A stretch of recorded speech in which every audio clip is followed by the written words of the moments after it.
Alright, ladies and gentlemen, so today we're going to be doing a video on should you summon for the new 1000-year Blood Wars. So they're not premium, they are only seasonal 1000-year Blood Wars, Liltotto and Gremmy. I will say, I believe they become filler since they're mid-month in 6 months time, so keep that in mind. Maybe if they're seasonal though, it takes longer, but I believe it's still 6 months because they're technically 1000-year Blood War. Just like how mid-month Byakuya and Asnot took 6 months to become filler because they were mid-month 1000-year Blood War. So keep that in mind. If you want these characters, they'll probably be filler in 6 months time, potentially even on 10th anniversary, because that would be 7 months from now. So good chance they could be on there. Don't really know though, obviously, no guarantee, but you know, just potential. I'm gonna say it right up front. I don't think you need either of these characters. Now, if you have True Shikai, I think he's good enough to make up for not having Liltotto. If you don't have True Shikai though, and you want to be a main guild quest player, then or you want to rise up the ranks, then you're probably gonna have to go for Liltotto. But I will say, wait until we see what end of year is and the filler, because you can see this banner is here till the 31st. Maybe True Shikai Ichigo will be on the banner, and maybe you want to try going for him along with the new end of year banner, which is most likely going to be 3 of the best characters of the entire game, 2 very broken SP characters, and then a very broken Brave Battle character. They'll be better than 9th anniversary, potentially, no guarantee, but if they're on the same level, then they stomp these 2 characters by a mile. So yeah, obviously though, if they're a fan favorite or your favorite character, that's perfectly fine. Go summon for Liltotto, summon for Gremmy if they're your favorite character. That's what BBS should be. Just summon for your favorites, but I don't think you need them. I will also say the filler is quite mediocre. Design wise though, I think they're cool. I wish Yoruichi got this kind of design for her second Christmas outfit, because the last one kind of sucked. But either way, let's just hop in. So Liltotto is a melee strong attack character. All of her strong attacks have Last Rate and Drain. She is a technique character, a Exterminator Killer Plus character as well. Her EX move is like a lunge kinda, and it grants barriers, which is pretty cool. Her soul trait is strong attack recharge time and damage to drained enemies plus 30%. Also, I believe her strong attack kit is the Giselle SA1. The SA2 is a 960, I believe, like Byakuya's, the heart one that we just recently got. And then SA3 is a standard full screen. So good strong attack kit. I thought it was mediocre when I first saw the gameplay, but no, it's actually good. I'm always bad at telling what the strong attacks are though. Innate skills, Sprinter +1, Long Stride, Weakened Duration -100%. I will say yet again though, they need to stop making characters without Berserker. It's really stupid. I'm never gonna like it. I just think it's stupid. There's no reason to do that, in my honest opinion. But she has Havoc at 20%, Debilitator of 2 seconds, Increased status limit chance against Quincy's. She has Marauder, Killer Effect +30 or +50 in Guild Quest, Frenzy +2 or +3 in Guild Quest, Devastation +60%, Team Party, Quincy damage to status element affected enemies of 30%, Weakened Defense, SP boost of 80%, and then melee damage +10 or +30 in GQ. So if you don't have Gremmy, she's a good option. If you just don't have Gremmy to buff up any other Quincy in the game, like any Bambietta, Candace, Giselle, I was going to say Meninas, but she doesn't have an SP character, so not really her, but any Quincy, Liltotto can help buff up if you don't have Gremmy. But I will say, I think this is kind of useless. I don't know why we're getting this again. I don't know. Obviously, I understand they don't want 2 of these kind of abilities to stack, but I don't know. We already have Gremmy. He's a premium unit as well. I would have preferred if she would have gotten Berserker over this personally, or full stamina damage, because she has no full stam built into her kit at all as well. But yeah, she's really good. She's a good character. But I still think end of year probably gonna have better filler, gonna have a better 3 characters as well over 1 good character and then a side NAD character. Although I will say, looking like NAD characters are going to be a pretty big need in this guild quest with the extra waves. So yeah, but now for Gremmy, he is a heart character. He's a melee normal attack damage character with his SA1 is a boost, his SA2 is a vortex on himself, and then SA3 is another boost, which apparently is a 53% attack defense and focus boost, which is kind of crazy. Does it say it here? I think it says it here. Maybe not.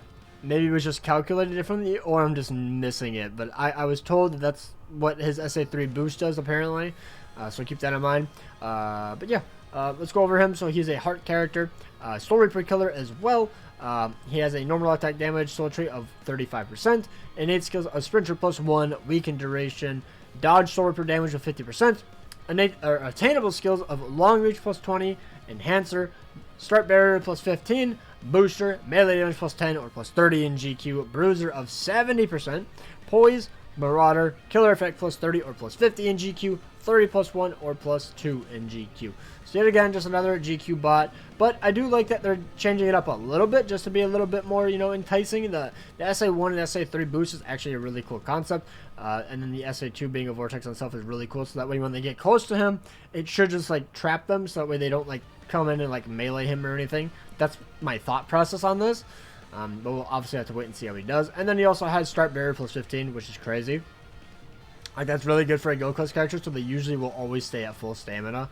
But yeah, that is pretty much it for those characters. This is the banner.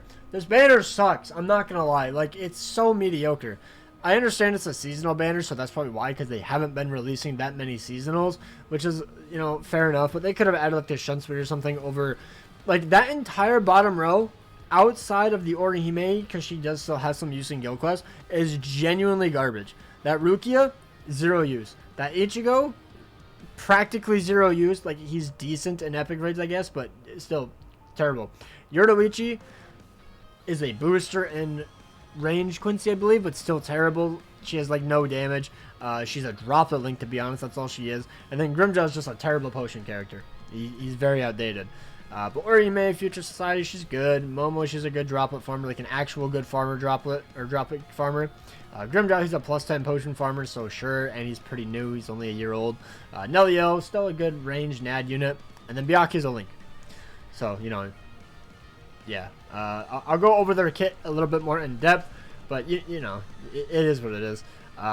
Yet again, this format, honestly, I recommend maximum, to be honest, unless you're a big Liltotto or Gremmy fan, is go 3 steps. Maximum. You get a guaranteed 5-star, you gamble your luck. I did it last year. I got the new Yatru. I wasn't too disappointed.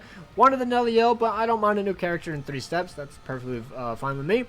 But step 6 is another guaranteed 5-star, and then step 10 and 20 is a new character, 5-star character guaranteed. So this is a 50-50 chance on step 10 and 20 for the Liltotto or Gremmy. It is not a guaranteed at step 20. I always thought it was, but I was always wrong. So keep that in mind. You can get 2 Liltottos on step 10 or 20, or you can get 2 Gremmys, or you can get one or the other. It's random for those two. And then step 25 is a pity ticket that you get in your inbox. The actual step 25 is not a pity. You get nothing. I really wish they would just add that where it's just a guaranteed 5-star. Then you get the pity ticket, because it feels kind of bad getting nothing on step 25, but it is what it is. And then yeah, that is pretty much it for this. So let's just quickly go over the characters. Also, let me know if you're going to be summoning. Alright, so Future Orihime, she's basically just a ranged Soul Reaper killer. That is pretty much it. I believe she's going to be on the side with Gremmy. So she's going to be... Actually, wait, does she replace Gremmy? No, he's melee Soul Reaper. He's melee Soul Reaper. Never mind. I was like, dang, she's already getting replaced, but no, melee Soul Reaper is Gremmy. Orihime has damage taken minus 21% as her soul trait. SA2 boost. She has the Team Party Technique attribute character normal attack damage plus 20%, booster of 30%, bruiser of 60%, enhancer of 10 seconds, flurry +1 or +2 in Guild Quest, killer effect +30 or +50 in Guild Quest, paralysis duration minus 100%, poise, range damage +10 or +30 in GQ, and sharpshooter. Just the main go-tos. A pretty standard NAD character nowadays, to be honest, except she gets this extra team party damage buff, and that's pretty much about it. And she has pretty good bruiser, so yeah, I mean, she's so good, but it's a NAD unit, so that's why it's just whatever. Momo is a droplet character with pretty good damage. Heart droplet drop plus 30%, and then she has an additional 20% in her skills plus a guaranteed 10. She also, on top of that, has a 60% Berserker. She has an SA2 boost, with booster ability, so she gives you an extra 43% attack, focus, and defense. She has complete status immunity. She has an extra 100% damage to enemies not affected by an ailment. Frenzy 1, guard break. She also has recharge. Like, she's a good character. Like, I've used her in Guild Quest before as an actual booster, which is kind of funny, and she's also a drop-it farmer. She's just good to have, to be honest, if you don't have her. I feel like most people have probably gotten her from free summons and stuff, but if you don't have her, I mean, and you end up getting her on the 3rd step, she's good. She's good. Grimjow, I don't really care for him that much. I honestly never even used him, even after I got him. He's just whatever. He's only plus 10 link slot potions, which I think is like the worst kind of character with only link slot potions. No droplets, nothing like that. So I don't really use him, but he's decent. But he has no berserker. Mind attribute, Arrancar damage to status summon affected enemies of 40%. Damage to drained enemies plus 40%. He only has Frenzy 1. He does have increased stat summon chance against heart attribute enemies, which is pretty good. And then he has an SP boost of 80%. And he also has Drain on all of his strong attacks. I guess he has a Berserker. Yeah, he has that as a link. I forgot. He has a strong attack damage plus 35% as his link. So, I mean, he's decent. Nothing to say there, though. He's just okay. Nelio, just a great side NAD unit in any ranged guild quest. The only thing I would say is that she doesn't have shared complete status immunity. Outside of that, though, she's a ranged captain killer, normal attack damage of 38%. She has a team party speed attribute character, normal attack damage plus 20%, booster of 30%, complete status immunity, enhancer plus 10 seconds, a flurry of 1, gauge rampage plus 1, multi barrier plus 2, start gauge plus 70% outside of raid battles, and then strong attack recharge time minus 12%. Alright, and then I can never remember what her gauge is, but her gauge, she gets an extra flurry and decreased damage by 30%. It's okay. It's nothing insane, but she's still good. She's still a good character. Just kind of unfortunate she didn't get more, like, bruise or anything on it, but it's fine. But yeah, that's her. She's good. Not bad. Byakuya, I'm sorry. He's just a link slot potion link. You know, you slap him on a good character. He also does give droplets, so I mean, if you just get carried, you can bring him, so that way you get plus 5 potions and 30% droplets, but you know, he only has 40% Berserker, Frenzy 1, increased strong attack damage by 20% for Mind Soul Reapers, so it's whatever. He's eh. Orihime, basically the only thing that she has going for her is her SA2 boost, which is a barrier and a boost, which is pretty good. She has the enhanced boost of 30%, so she gets the 43% attack, focus, and defense. On top of that, she has multi-barrier, so you keep your entire team safe, and she has shared complete status immunity, so when she's standing in a status summon, she makes everyone immune to that ailment, which was pretty good, especially when Very Hard Guild Quest first released, because we had no good sides that had the right status summons. But nowadays, pretty much every single Guild Quest has a NAD character, so she's not as needed, but she's still good to have if you don't have anyone else. This Rukia, she sucks. She was never used day one. She's never been used. Yeah, she sucks. Okay. Ichigo, he's just good in link slot, or the epic raids, mainly because of the team party speed attribute character strong attack damage of 20%. So you're basically just boosting any other speed character. He's also good in IZ, I guess. And then he has droplets of 30% and link slot potions plus 5. So, you know, it's not terrible. He also has weakening and revive on his soul bomb, I believe that is. And he has weakened defense. I think I already said that. So, I mean, basically you just soul bomb, apply weakened defense and weakening, and let your team carry you, because he's just kind of a support character. Yoruichi, ranged Quincy killer, mainly just a booster, and then a technique droplet drop plus 30%, and link slot potions plus 5. She doesn't do that much damage. She's just kind of there just because she's okay. Grimjow, at the time he was good, but nowadays he's just kind of fallen off. Link slot potions plus 5, super link slot potions plus 5, and then he also has the technique attribute Arrancar damage to status element affected enemies of 20%. So we boost any technique Arrancars on your team, but you know, there's not that many that use status summons nowadays, so he's kind of just whatever. He's eh. But yeah, I think that's going to be it for the video. Let me know down below if you are going to be summoning. I highly recommend saving at least for end of year, see what the characters are, see what the filler is, you know, see what they do. Maybe you'll want to summon on that more. I really think this banner is a super easy skip, which I'm so... this banner is unironically better, to be honest. I think this banner is better. Two insane characters, but... Yeah, I clicked the wrong thing again, didn't I? Yes, I did. I just don't think you need these characters. If you want them, though, go for it. Hopefully you guys enjoyed. Hopefully you guys get summons are good. I will be skipping completely, not a single step. I want to go 25 steps on end of year and 50 on my ult. So, yeah, take care. Peace out. Have an absolutely amazing day.